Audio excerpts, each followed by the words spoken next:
Chapter 6 The Parable of the Food.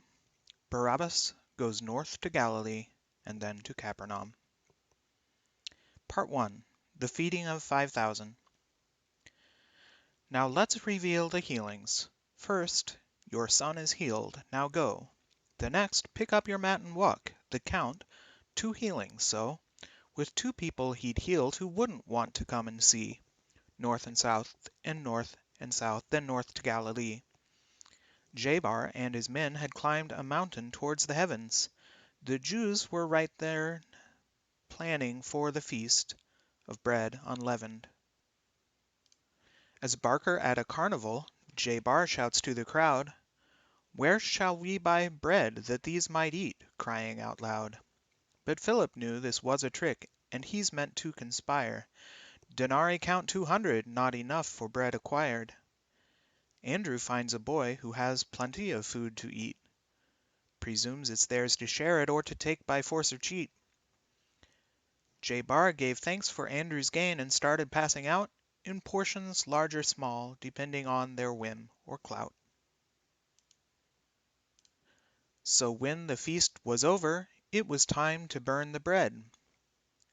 If foreign or native born you eat the yeast instead, you're celebrating not how God brought forth the Jews from Egypt, and have to be expelled from the community since you slipped. But Jabar said to go collect the pieces left behind. Let nothing go to waste, he said, no crumb or slice or find. And so the Jews on seeing this were troubled how he flaunted, how rules of Exodus and Deuteronomy he flouted. For they were meant to throw away their stores of leavened bread. But here was Jabar scooping it by basketfuls instead.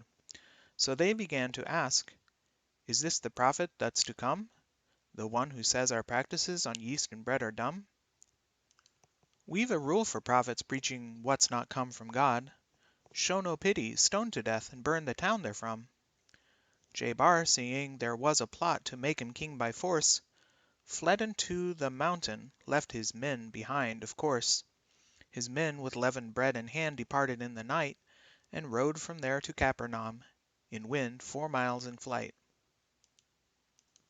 They didn't know their place when in the dimness of their eye, the man on water walking shouted out to them, "It's I."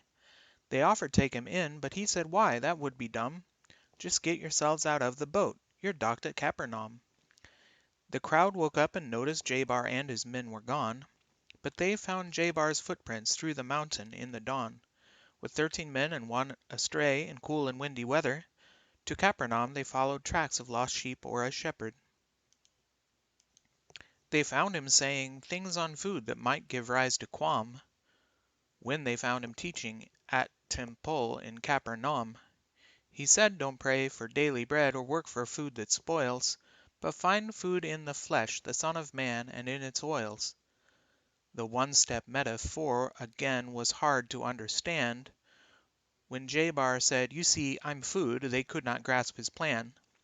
Of course they thought he meant they all should eat another human. Except for some fanatics then, he lost all of his crewmen. But 12 said, "All I care about's eternal life, and since you promised this, I'll do what all it takes to please the prince." Now there was one among the 12 who didn't quite believe that all the Jewish teaching should be severed to receive the promise of a life, regardless how long or eternal, and so he got christened by John a Judas and infernal.